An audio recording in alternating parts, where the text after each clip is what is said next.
بسم الله الرحمن الرحيم. قال الله تبارك وتعالى في القرآن المجيد والفرقان الحميد: واتقوا الله الذي تساءلون به والأرحام إن الله كان عليكم رقيبا. حضرات محترم، ماہ رمضان مبارک کا مہینہ جاری و ساری ہے، جس کا آج 8واں روزہ ہے، اور ہمارے درس قرآن کی آج 8ویں نشست ہے کہ ہم روزانہ قرآن پاک کی ایک آیت کریمہ کا ترجمہ و تفسیر سننے کی سعادت حاصل کرتے ہیں۔ اللہ رب العالمین نے ارشاد فرمایا، سورہ النساء ہے، پارہ نمبر 4 ہے، اور اس کی پہلی آیت کریمہ کا کچھ حصہ ہے۔ فرمایا واتقوا اللہ الذی تساءلون بہ، فرمایا اللہ سے ڈرو جس کے نام پر مانگتے ہو، سوال کرتے ہو، والارحام، اور رشتوں کا لحاظ رکھو، ان اللہ کان علیکم رقیبا، بے شک اللہ تبارک و تعالی ہر وقت تمہیں دیکھ رہا ہے۔ اس آیت کریمہ کے اندر لفظ ارحام کے اوپر آج ہم نے گفتگو سنی ہے کہ رشتوں کا لحاظ کرو۔ رشتوں کا لحاظ یعنی صلہ رحمی کرو، یہ ایک ایسا موضوع ہے جس کے اوپر طویل گفتگو ہو سکتی ہے۔ اللہ تبارک و تعالیٰ نے یہاں رشتوں کا لحاظ رکھو، والدین کا حیا کرو، بہن بھائیوں کا، اور اسی طرح دیگر دوست احباب رشتہ داروں کا، ان کا لحاظ رکھو، ان کی عزت کرو۔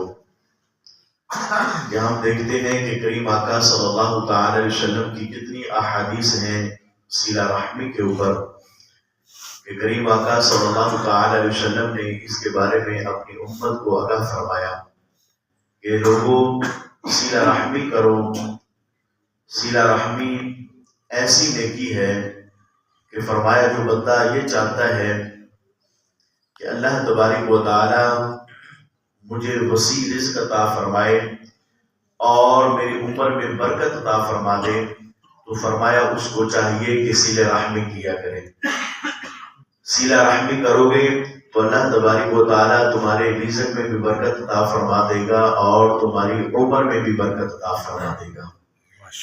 اور اسی طرح حضور صلی اللہ تعالی علیہ وسلم کی حدیث پاک ہے، ترمذی شریف کی حدیث پاک ہے، کریم آقا صلی اللہ تعالی علیہ وسلم کی بارگاہ میں ایک شخص حاضر ہوا اور آ کر عرض کرتا ہے، یا رسول اللہ صلی اللہ تعالی علیہ وسلم، مجھے کچھ ایسے کام بتا دیجئے کہ جو میں کروں اور اللہ تبارک و تعالی بدلے میں مجھے جنت عطا فرما دے۔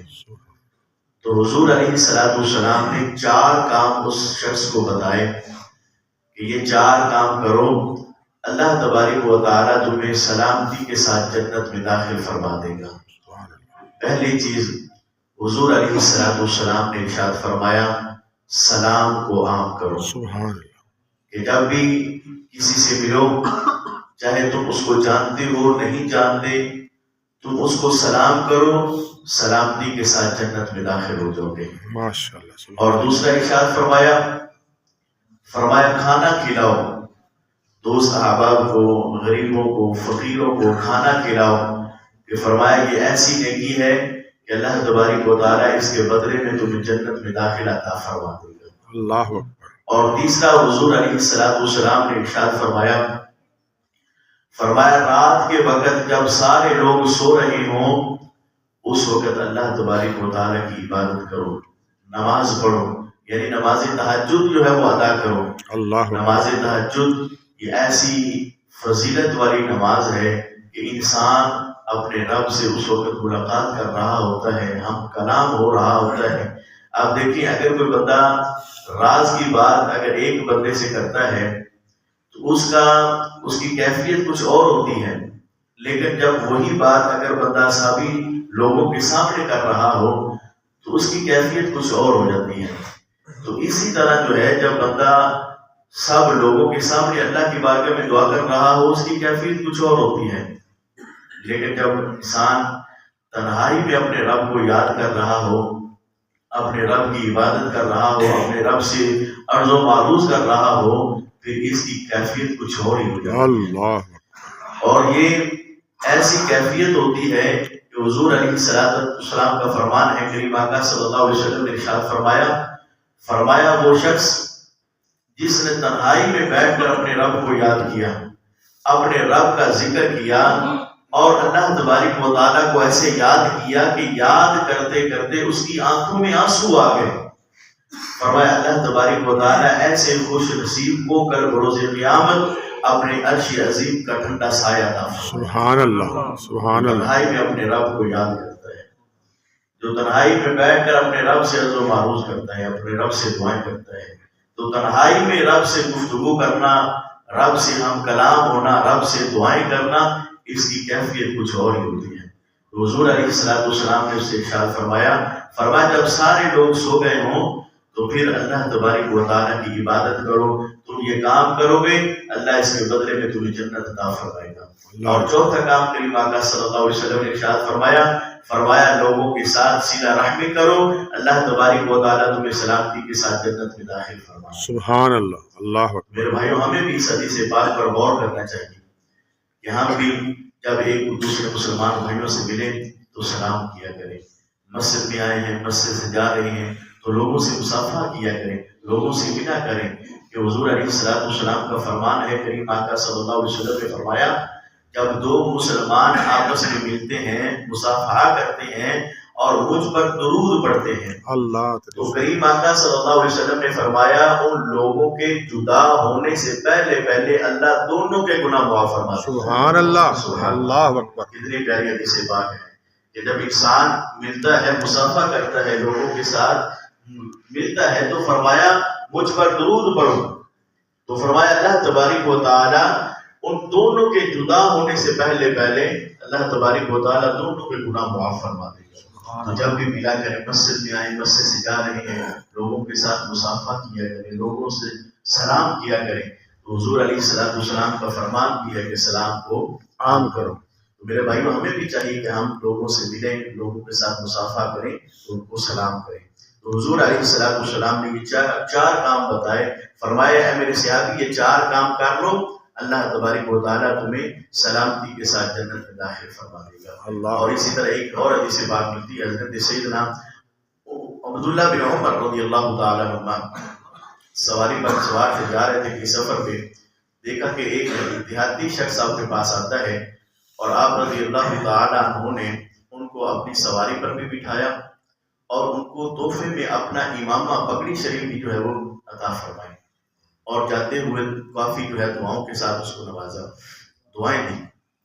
تو لوگوں نے پوچھا حضور کیا بات ہے، یہ ایک عام آدمی ہے اور دیہاتی شخص ہے، آپ اتنی اس کے ساتھ محبت کر رہے ہیں کہ اس کو اپنے ساتھ سواری پر بھی بٹھایا ہے اور پھر اپنا امامہ جو ہے پگڑی جو ہے اس کو دے دی ہے، اتنی اس کے ساتھ محبت کر رہے ہو، یہ تو عام شخص ہے۔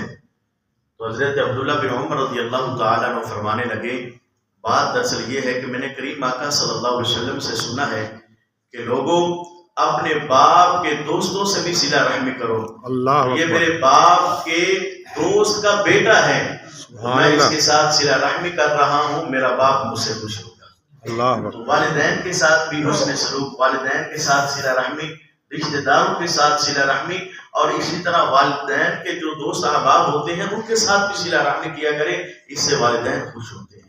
تو اسلام نے ہمیں صلہ رحمی کا درس دیا ہے کہ رشتے جوڑنے کا حکم دیا ہے، اور یہاں پر قرآن پاک میں بھی اللہ تبارک و تعالیٰ نے ہمیں حکم ارشاد فرمایا وَاتَّقُوا اللَّهَ الَّذِي تَسَاءَلُونَ بِهِ، فرمایا اللہ سے ڈرو جس کے نام پر تم سوال کرتے ہو، وَالْأَرْحَامَ، اور رشتوں کا لحاظ رکھو، ان اللہ کان علیکم رقیبا، بے شک اللہ تبارک و تعالیٰ تمہیں ہر وقت دیکھ رہا ہے۔ اللہ کے بارے میں دعا کرتے ہیں، سنا اللہ پاک ہم سب کو عمل کی توفیق عطا فرمائے، آمین بجاہ نبی کریم صلی اللہ علیہ وسلم۔